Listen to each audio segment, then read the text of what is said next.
నమస్తే కిరణ్ టీవీ భక్తి ప్రేక్షకులకి స్వాగతం. ప్రస్తుతం మనతో పాటు ఉన్నారు ప్రముఖ ఆధ్యాత్మికవేత్త, జ్యోతిష, వాస్తు పండితులు, లలిత అమ్మవారి ఉపాసకులు నానాజీ పట్నాయక్ గారు.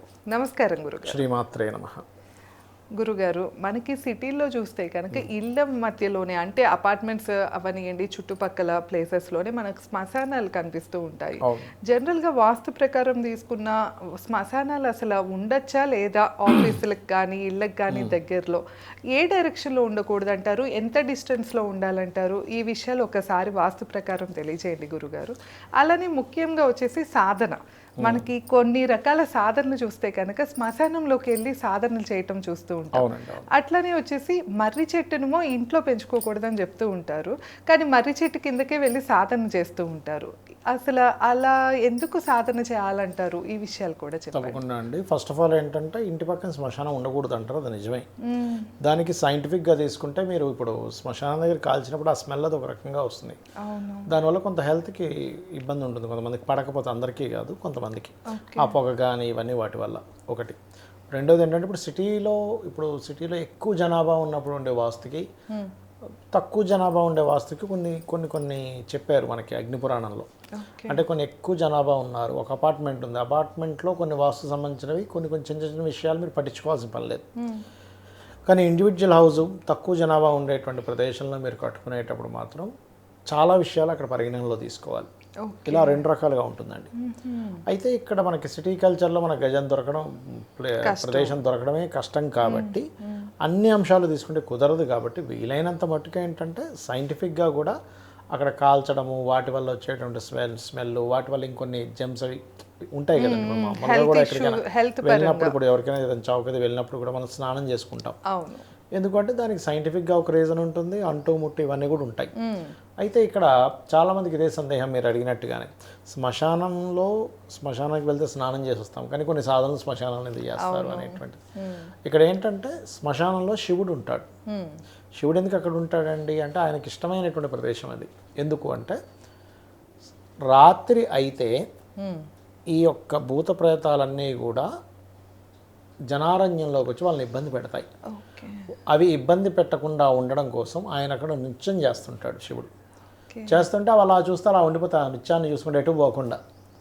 అందుకని ఆయన అక్కడ ఉంటాడని చెప్తూ ఉంటారు. ఆయన శాస్త్రంలో ఉన్న విషయం ఇది, ఎవరో పుట్టించినటువంటిది కాదు.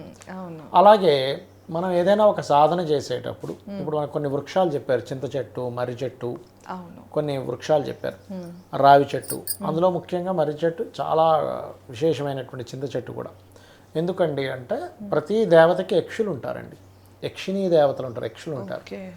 వాళ్ళు ఎలా అంటే ఇప్పుడు ఎగ్జాంపుల్ ఒక సీఎం గారు ఉన్నారు, సీఎం గారిని కలవాలంటే ముందు వాళ్ళ పిఏని కలవాలి. పిఏని కలిసి ఆ పిఏ లోపలికి వెళ్ళి పలానా వ్యక్తి వచ్చారట, పలానా ఛానల్ నుంచి వచ్చారు, మీ ఇంటర్వ్యూ తీసుకుంటారట అంటే సరే పంపించండి అంటారు. అలా ఏంటంటే మధ్యలో ఉండేటువంటి ఒక పిఏ లాగా, ఒక సాధకం లాగా యక్షిణీలు పనిచేస్తూ ఉంటాయి. అందుకని మీరు ఏదైనా ఒక చింత చెట్టు కింద కానీ లేకపోతే ఒక శ్మశానంలో కానీ సాధన చేసేటప్పుడు అక్కడ మీకు కొన్ని ఎనర్జీస్తో కనెక్టివిటీ ఏర్పడుతుంది. కనెక్టివిటీ ఏర్పడ్డప్పుడు ఇక్కడ ఏంటంటే మీరు ముందు ఏదైనా ఒక సాధన చేసినప్పుడు ఒక మంత్రం తీసుకొని చేస్తున్నారు అనుకోండి, దేవత వస్తుంది కానీ మన కంటికి కనబడదు, కానీ ఆ యక్షిణికి, ఆ ప్రేతానికి, ఆ యొక్క ఎనర్జీకి అది కనబడుతుంది. కనబడ్డప్పుడు మనల్ని అనుసంధించడానికి ఆ ఎనర్జీ పనిచేస్తుంది. అందుకని శ్మశాన సాధనలు చేస్తారు. అయితే అన్ని వీటిలో శ్మశాన సాధన పనికిరాదు. ఇప్పుడు మనకి కౌలాచారము, దక్షిణాచారము, వామాచారాలు ఇట్లా ఉంటాయి. దక్షిణాచారంలో చేయరు, మళ్ళీ కౌలాచారము, వామాచార పద్ధతుల్లో చేస్తారు. వామాచారము, దక్షిణాచారం అంటే ఏమీ లేదు. వామము అంటే అమ్మవారికి సంబంధించిన సాధనలన్నీ కూడా వామాచార సాధనలు అంటూ ఉంటారు. కాబట్టి అందుకే రాత్రిపూట చేయడం, అమ్మవారి సాధనలన్నీ రాత్రిపూటే చేయాలి, పగటిపూట చేయరు. చేస్తారు కానీ నైట్, ఈవినింగ్ తర్వాత 6 తర్వాత 7 తర్వాతే చేయాలి, అది ఎక్కువ పట్టు. అయ్యవారికి సంబంధించినంతా పగలపూట చేయాలి.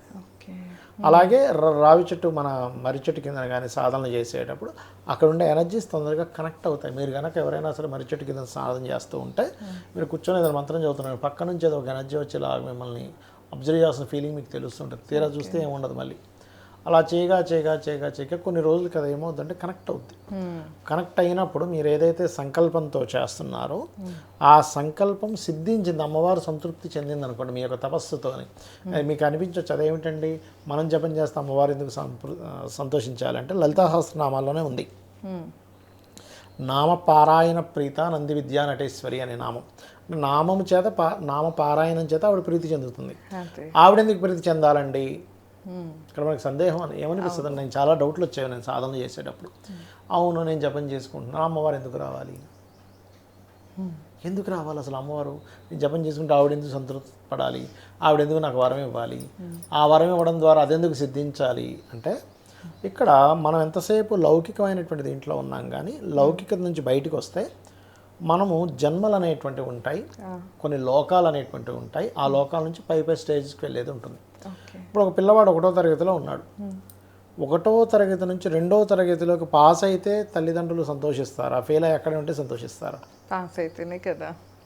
10th అయిపోయింది, ఇంటర్లోకి వెళ్తే సంతోషిస్తారు. లేకపోతే 10th క్లాస్లో ఫెయిల్ అయ్యంటే సంతోషించరు కదా. అది ఇంటర్ నుంచి ఇంకో దానిలోకి వెళ్తే సంతోషిస్తారు. అట్లాగే మన సాధనా మార్గంలో దేవత వీడు కేవలం లౌకికంగానే కాకుండా ఆధ్యాత్మికంగా ఎదుగుతున్నాడు అన్నప్పుడు ఆవిడ సహకరిస్తుంది, మనకి సహకరించి కొన్ని సిద్ధులు ఇస్తూ ఉంటుంది. ఆ సిద్ధులు ఇస్తున్నప్పుడు వాటిని ఇవ్వడం కోసం వస్తూ ఉంటుంది. కొన్నిసార్లు అయితే దేవతే స్వప్నంలో కనబడి కొన్ని మంత్రాలు ఇస్తుంది. నువ్వు ఇలా సాధన చేయి, నువ్వు ఇట్లా చేయి, ఇట్లా చేస్తే ఇట్లా వస్తుందని. సాధనా మార్గంలో తీవ్రస్థాయికి వెళ్ళిపోయిన వ్యక్తికి ఎలా ఉంటుందంటే ఆఖరికి ఒక నైవేద్యం పెడితే ఇది అమ్మవారికి నచ్చిందో లేదో అర్థమైపోతూ ఉంటుంది.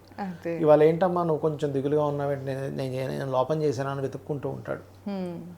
అర్థమైందండి? అలా ఏంటంటే ప్రతిదీ కూడా అమ్మవారే పలికిస్తూ ఉంటుంది. ఆ మనిషిలో సాధన చేసిన తర్వాత మనిషి కాన్ఫిడెన్స్ లెవెల్స్లో అనుకోండి, మనిషి యొక్క ఆలోచన విధానంలో అనుకోండి చాలా తేడా ఉంటుంది. మీకు అసలు ఎంతసేపు మనం పూజ చేసుకొని అమ్మయ్య ఇవాళ కొబ్బరికాయ కొట్టేశాను, ఇవాళ ఏదో గుడికి వెళ్ళిపోయింది, ఇది కాదు. ఒక సాధనా మార్గం అనేటువంటిది ఉంది. ఆ సాధనా మార్గం వైపు ప్రయాణం చేయడమే మన సనాతన ధర్మం చెప్పాలంటే. కాబట్టి ఏంటంటే ఇంకా సిటీస్లో తప్పదు, శ్మశానం పక్కన ఉన్నా కూడా. అలాంటప్పుడు ఏం చేయాలి అంటే మీకు ఎటువైపు అయితే శ్మశానం ఉందో ఆ గోడలకి కొంచెం స్వస్తిక్ మార్క్ అంటించండి. రెమెడీ స్వస్తిక్ మార్కు, బ్లాకర్స్ అంటారు, నెగిటివ్ ఎనర్జీ బ్లాకర్స్ దొరుకుతాయి మీకు ఆన్లైన్లో. అవి అంటించడం గోడకి చేస్తే కూడా మీకు అటువైపు నుంచి వచ్చే నెగిటివ్ ఎనర్జీ ఏది కూడా మీకు రాదు. ఓకే, అంటే స్వస్తిక్ గుర్తు ఎంత సైజు అలా ఏముంటుంది? ఇంత సైజు ఉంటే సరిపోతుంది, ఒక అరచేయంత సైజు. ఒక 2-3 అంటించేసినా కూడా గోడకి ఉట్టి గోడ ఉంది, లేకపోతే వాల్ ఉంది, కాంపౌండ్ వాల్ ఉంది, కాంపౌండ్ వాల్కి అంటించవచ్చు, లేకపోతే ఇంటి లోపల వైపు అంటించవచ్చు. ఇటువైపు అయితే మనకి శ్మశానం అటువైపు అంటిస్తే ఆ నెగిటివ్ ఎనర్జీ అనేటువంటిది మనకి రాదు. ఎలా ఉంటుందంటే అన్ని ఆత్మలు కూడా మనుషులుగా రకరకాల జీవులుగా చనిపోయినటువంటివి, కానీ అందులో కొన్ని పిశాచాలుగా మారుతాయి. ఆ పిశాచ బాధలు కనుక కనెక్ట్ అయినప్పుడు ఈ వ్యక్తి యొక్క జాతకంలో బలం తక్కువగా ఉన్నప్పుడు ఆ బాధలకి ఈ జాతకుడు లోనవుతాడు. అప్పుడు ఇబ్బంది వస్తూ ఉంటుంది. అంటే గురుగారు మీరు చెప్పినట్లు ఆరోగ్యపరంగానా లేకపోతే ఆర్థిక పరంగా కూడా ఇబ్బంది? అన్ని విధాలుగా ఉంటుందండి. అన్ని విధాలు. ఆరోగ్యము దెబ్బతింటుంది, ఆర్థికంగా దెబ్బతింటుంది, అప్పుల పాలవుతాడు, గొడవలు అవుతుంటాయి, ముందుకు ఎదగలేకపోతుంటాడు, చాలా కష్టపడుతుంటాడు, కానీ కష్టానికి తగ్గ ఫలితం రాదు ఎప్పుడు కూడా పిశాచ యోగాలు పట్టినప్పుడు. అలాంటప్పుడు సున్నాల పన్నం ఉంటుంది, అది ఇంట్లో ప్లే చేసినా కూడా వాళ్ళకి ఎటువంటి నెగిటివ్స్ రావు. ఓకే ఓకే గురుగారు. సో విన్నారు కదా, శ్మశానం కనుక మన ఇంటి లేకపోతే ఆఫీస్ దగ్గరలో ఉంటే ఎలాంటి ఫలితాలు చూస్తామో గురుగారు క్లియర్గా తెలియజేశారు. సో మీరు ఇంకేమైనా పర్సనల్ చార్ట్ లేకపోతే మీ పర్సనల్ విషయాలు ఏమైనా గురుగారికి చూపించుకోవాలి అంటే కనుక కింద గురుగారు నెంబర్ ఇస్తున్నాం, కాంటాక్ట్ అవ్వచ్చు. ధన్యవాదాలు. నమస్కారం గురు. శ్రీమాత్రే నమః.